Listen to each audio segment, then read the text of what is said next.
Hello everyone, कैसे हैं आप सब? उम्मीद है आप लोग बहुत अच्छे होंगे। आज हमारा जो टॉपिक होने वाला है वो है रिएक्टिव डाई का प्रैक्टिकल आज हम करने वाले हैं।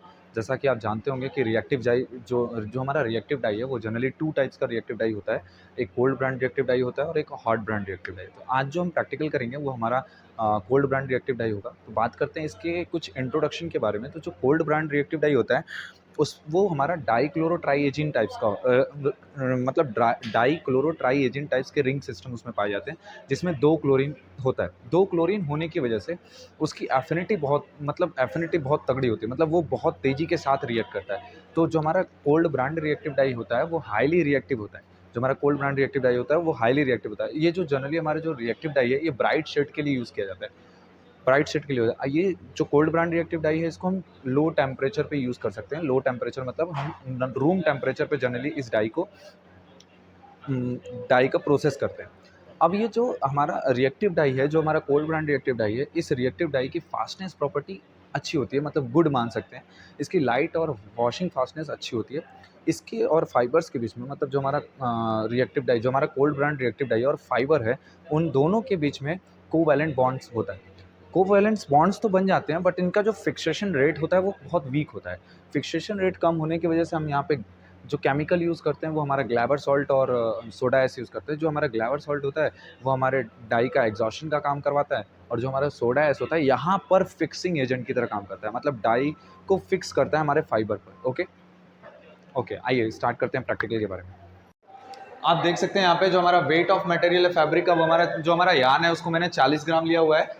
शेड परसेंट हमारा 2% यहाँ पे शेड है। सोडा एस आप देख सकते हैं यहाँ पे हमने 4 GPL लिया हुआ है। एक अब ये जो हमारा ये सारा अमाउंट है ये हम अपने हिसाब से नहीं ले सकते, ये हमारा डिपेंड करता है हमारे ब्रांड हैं उनके ऊपर डिपेंड करता है कि वो ब्रांड कितना ज़्यादा रिएक्टिव है या कितना ज़्यादा अनरिएक्टिव। कुछ भी होता है ना, कोई ब्रांड होता है तो वो बहुत ज़्यादा हाईली रिएक्टिव होता है, तो हाईली रिएक्टिव होता है तो कम अमाउंट लेंगे, अगर कम रिएक्टिव होगा तो ज़्यादा अमाउंट लेंगे। तो यहाँ पर मैंने एक पैमाना माना हुआ है कि सोडा एस हम जो 2% के शेड पे है वो हमने 4 GPL रखा हुआ है। ग्लैबर सॉल्ट हम यहाँ पे 40 GPL का यूज़ कर रहे हैं। तो आइए बात करते हैं सबसे पहले अमाउंट ऑफ लिकर। तो हमारा जो यार्न होगा तो इसका जो ML रेशियो होगा वो रहेगा 1:20। तो 1:20 के हिसाब से 20 इंटू वेट ऑफ मटेरियल 40 ग्राम, तो कितना हो जाएगा टोटल 800 ml पानी की जरूरत होगी। हमें कितने पानी की जरूरत होगी? 800 ml पानी की जरूरत है। अब बात करते हैं दूसरा, हमें अमाउंट ऑफ डाई कितना अमाउंट हमें डाई का यूज करना है। तो यहाँ पे आप देख सकते हैं कितने परसेंट का सेड है, 2% का सेड है। तो 2% का सेड हो गया 2/100 इंटू वेट ऑफ मटेरियल कितना ग्राम है? 40 ग्राम इंटू हमने क्या किया है, अब इसका सोल्यूशन नहीं बनाएंगे, हम इसका स्टॉक सोल्यूशन नहीं बनाएंगे, तो हम यहाँ पे क्या करेंगे, इसको ग्राम में चेंज करेंगे। देखिए कितना ग्राम आता है, 100 से इसको कैंसिल करेंगे, 4 2 जा 8/10, 8/10 को हम लिख सकते हैं 0.8 ग्राम। तो हमारा जो भी हमारा डाई आएगा हम उसका अमाउंट कितना आएगा? 0.8 ग्राम। बात करते हैं इसके तीसरे चीजों पे। तो तीसरा हमारा है ग्लैबर सॉल्ट। क्या बात कर रहे हैं? ग्लैबर सॉल्ट आप देख सकते हैं यहाँ पर मैंने लिया है 40 GPL। 40 GPL का मतलब होता है 40 ग्राम पर लीटर। 40 GPL का मतलब होता है 40 ग्राम पर लीटर। तो आप जानते हैं कि 40 ग्राम यूज करेंगे अपॉन 1000 ml में। हमारे पास ml कितना है? अपने पास 800 ml है। अब हम क्या करेंगे, इस 800 से इसको डिवाइड कर देंगे, ये जीरो से ये जीरो कैंसिल, 8 चौक 32 ग्राम हमें लेना पड़ेगा। क्या? ग्लैबर सॉल्ट। हमें जो अमाउंट है वो कितना ग्राम लेना पड़ेगा? 32 ग्राम। आप जान रहे हैं यहाँ पर मैंने लीटर लिया हुआ है, तो लीटर लिया हुआ है तो हम अपने लीकर से मल्टीप्लाई करेंगे। तो हमारा लीकर कितना है? 800 ml। यहाँ पे ध्यान दीजिएगा, जब भी हम GPL लेते हैं तो हमारा लीकर से डिवाइड या मल्टीप्लाई करना पड़ेगा, और जब हम परसेंटेज लेते हैं तो हमें वेट ऑफ फैब्रिक लेना पड़ेगा या वेट ऑफ मटेरियल लेना पड़ेगा। इन चीजों पे ध्यान दीजिएगा। अगर हम GPL लेते हैं तो GPL लेते टाइम हमें लीकर ध्यान देना है, और अगर हम परसेंटेज लेते हैं तो हमें वेट ऑफ जो हमारा मटेरियल है उस पर ध्यान देना है। तीसरी बात करते हैं, चौथा हमारा हो गया। चौथा हम बात करते हैं सोडा एस का। तो यहाँ पे देख लीजिए, सोडा एस का जो अमाउंट है वो सोडा एस का अमाउंट है 4 ग्राम पर लीटर। देखिए यहाँ पे लिखा हुआ है 4 GPL का मतलब होता है ग्राम पर लीटर। तो 4 ग्राम पर लीटर मतलब 4 ग्राम 1 लीटर में लेना है। तो हमारे पास लीटर तो 1 लीटर तो नहीं है, कितना है? 800 ml। तो 800 ml से ये जीरो कैंसिल हो गया। फिर इसके बाद देखिए यहाँ पे 8 चौक 32, तो 32/10, तो इसको लिख सकते हैं 3.2 ग्राम। तो आप यहाँ पे देख सकते हैं जो हमारा डाई है वो हमने 0.8 ग्राम लेना है, जो हमारा ग्लैबर सॉल्ट है वो हमारा 32 ग्राम लेना है। आप ग्लैबर सॉल्ट भी ले सकते हैं, आप कॉमन सॉल्ट भी ले सकते हैं। प्रीफर आपका ग्लैबर सॉल्ट थोड़ा सा बेहतर माना जाता है। आप यहाँ पर इसको 2 पार्ट्स में आप डिवाइड कर सकते हैं। 2 पार्ट्स में आपको डालना पड़ेगा। आप 16 ग्राम पहले डाल दो, फिर 5 मिनट बाद आप 16 ग्राम डाल दो। फिर हमारे पास है सोडा आइस। सोडा आइस आपका आया है 3.2 ग्राम, तो आप इसको भी 2 पार्ट्स में डाल सकते हो या फिर एक पार्ट में भी डालोगे तो भी चलेगा।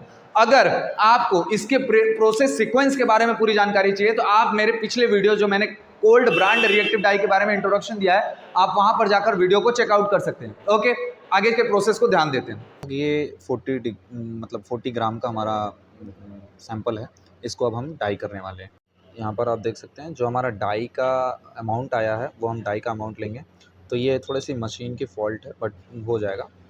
ये आप देख सकते हैं हमारा डाई का जो अमाउंट आया है वो आया 0.8 ग्राम, तो हम 0.8 ग्राम समथिंग लेंगे। यहाँ पर आप देख सकते हैं कि जो हमारा रिएक्टिव डाई होने वाला है, ये हम रिएक्टिव डाई हमारे पास है, कोल्ड ब्रांड का रिएक्टिव डाई है। ये हमने ले लिया है 0.8 ग्राम।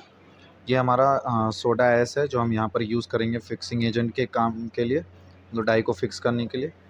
दूसरा जो हमारा केमिकल यूज़ होगा वो हमारा ग्लैबर सॉल्ट यूज़ होगा। ये हमारा ग्लैबर सॉल्ट है जो हमारा एग्जॉशन का काम करेगा। और फिर इसके बाद हम आगे चल, यहाँ पर आप देख सकते हैं हमने रिक्वायर्ड अमाउंट ऑफ जो हमारा लिकर है वो आ चुका है।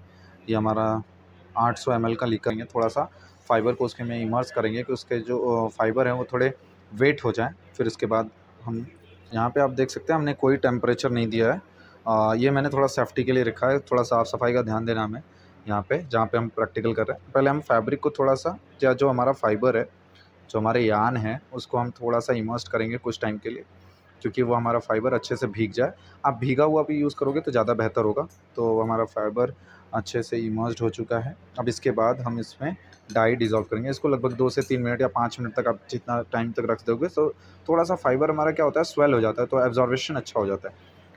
यहाँ पर हम अपने पहले डाई को थोड़ा सा अच्छे से डिज़ोल्व कर लेंगे। थोड़ा सा आप अगर 50 डिग्री सेल्सियस के टेम्परेचर पर अगर डाई को डिज़ोल्व करेंगे तो आपका डाई अच्छे से डिज़ोल्व हो जाएगा वाटर में, वरना वो ट्रेसेस थोड़े से रह जाते हैं।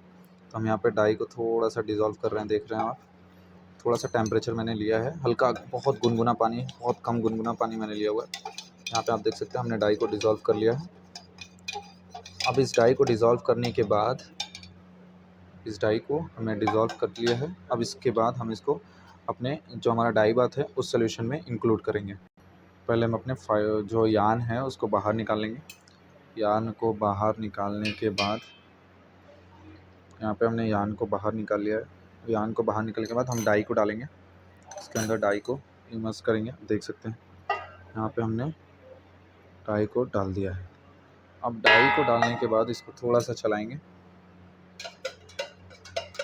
फिर इसके बाद हम अपने फाइबर को उसके अंदर, या जो यान है उसको उसमें अंदर इमर्स्ड करेंगे। यहाँ पे आप देख सकते हैं क्या गजब का कलर आया हुआ है, देख रहे हैं आप।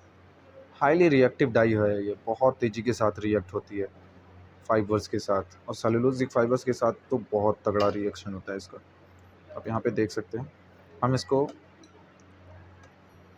हम डाई में फाइबर को, जो हमारा यान है उसको हम 10 से 15 मिनट तक छोड़ेंगे, वेट करेंगे। फिर उसके बाद हम इसमें क्या इंक्लूड करेंगे, सॉल्ट इंक्लूड करेंगे। ओके, क्योंकि एग्जॉशन हमें चाहिए तो हमें सॉल्ट को इंक्लूड करना होगा इसके अंदर।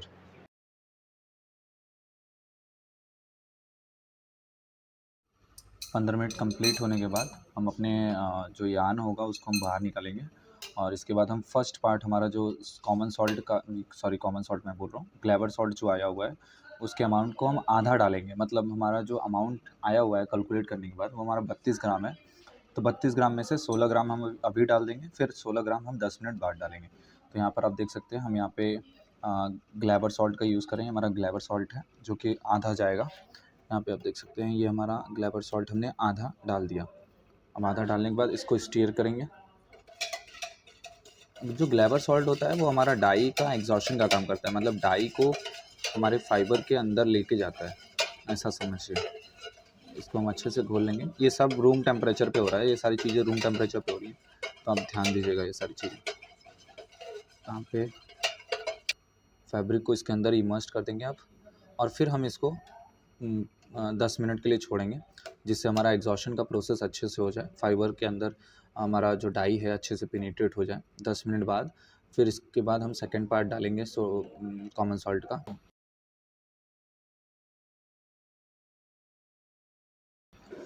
अब हमारा ये जो फाइबर है, जो हमारा फैब्रिक, सॉरी जो हमारा यान है ये हमारा 10 मिनट तक इसमें पेनिट्रेशन हो गया है। अब इसके बाद सेकंड पोर्शन ऑफ हम कॉमन सॉल्ट यूज़ करेंगे। जो हमारा सेकंड पोर्शन कॉमन सॉल्ट का है उसको हम यहाँ पर यूज़ करेंगे। देख रहे हैं आप यहाँ पे हम जो बचा हुआ पार्ट था वो हमने डाल दिया। अब इससे क्या है कि जो भी बचा हुआ जो एग्जॉशन है वो हो जाएगा अच्छे से। अब यहाँ पर हम क्या करेंगे, हम यहाँ पर अब इसको स्टेयर करते रहेंगे कंटिन्यूसली कि अच्छे से घुल जाए। फिर इसके 10 मिनट इसमें हम जो हमारा यान है उसको हम 10 मिनट तक इसके अंदर रखेंगे। 10 मिनट तक इसको मैं 10 मिनट तक इसके अंदर रखूँगा। फिर उसके बाद हम सोडा आयस यूज़ करेंगे फॉर फिक्सिंग।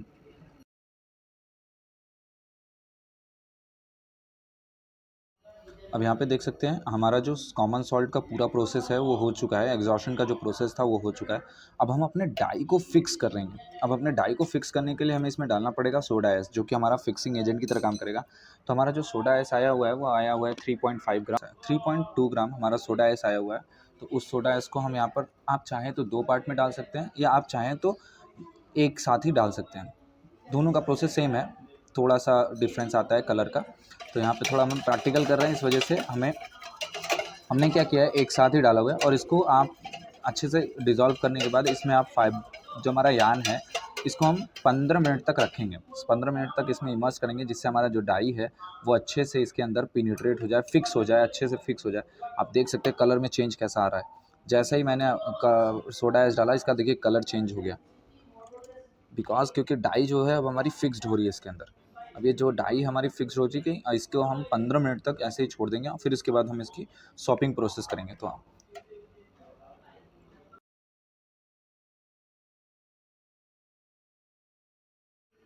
यहाँ पे देख सकते हैं हमारा जो डाई का प्रोसेस है वो 20 मिनट बाद मैंने यहाँ पर फाइबर को बाहर निकाल लिया है। यहाँ पे देखिए अब फाइबर बाहर निकल चुका है।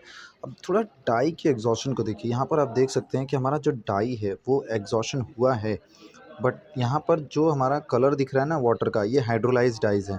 ये हाइड्रोलाइज्ड डाइज़ है, यही डाइज़ हमारे वाटर के साथ रिएक्ट करती हैं और हमारे पॉल्यूशन का यही मेन रीज़न है। बहुत ज़्यादा वेस्टेज होता है। यहाँ पे देख सकते हैं आप जो हमारा डाई का एग्जॉशन है वो तो हो गया है, बट ये हाइड्रोलाइज्ड डाइज़ हैं। ओके, आइए अब हम सोपिंग पे काम करेंगे। जो हमारा फाइबर का सोपिंग प्रोसेस करना है, जो हमारा यान बनाया है उसका सोपिंग प्रोसेस जो करेंगे हम। यहाँ पर हम फाइबर का सोपिंग प्रोसेस करने जा रहे हैं। सोपिंग क्या होता है, सोपिंग हम इसलिए करते हैं क्योंकि इसकी फास्टनेस प्रॉपर्टीज़ को इम्प्रूव करने के लिए। तो यहाँ पर आप देख सकते हैं हमने यहाँ पर सोप लिया है, नॉन आयनिक सोप है। 1 से 2 GPL तक आप सोप ले सकते हैं। जो आपका अमाउंट आया था लीकर का उतना लीकर आपका पानी होना चाहिए। उसके अंदर हम सोप को इंक्लूड कर रहे हैं। हमारा जो सोप यूज़ हो रहा है वो नॉन आयनिक है। जनरली जो हम सोपिंग प्रोसेस करते हैं उसकी फास्टनेस को इम्प्रूव करने के लिए, क्योंकि जो हमारा फाइबर होता है उसके ऊपर बहुत सारे ऐसे डाई होते हैं जो अंदर पेनिट्रेट नहीं होते। तो उन सुपरफिशियल डाइज़ को हमें रिमूव करना है। तो हम इसको रिमूव करने के लिए सोपिंग प्रोसेस करेंगे। देख सकते हैं यहाँ पे हम सोपिंग प्रोसेस कर रहे हैं और यहाँ पर आप देख सकते हैं इसकी फास्टनेस प्रॉपर्टी कुछ अच्छी नहीं है, बट ठीक है फिर भी। यहाँ पर आप देख सकते हैं मैं यहाँ पे सोपिंग प्रोसेस कर रहा हूँ और कम से कम आपको इसको 10 से 15 मिनट तक आपको ये प्रोसेस करना है, जिससे हमारा जो सुपरफिशियल डाई है वो रिमूव हो जाए। यहाँ पर आप देख सकते हैं जब हमारा सोपिंग प्रोसेस कंप्लीट हो गया तो हमारा जो यान है वो अच्छे से डाई हो चुका है। आप यहाँ पे एनालाइज करके देख सकते हैं इसको। देखिए हमारा जो ये फाइबर है ये हमने कोल्ड ब्रांड किया। कोल्ड ब्रांड हमारा रिएक्टिव डाई था जो हमने फाइबर्स पर कंप्लीशन किया है। ओके, थैंक यू, जय हिंद।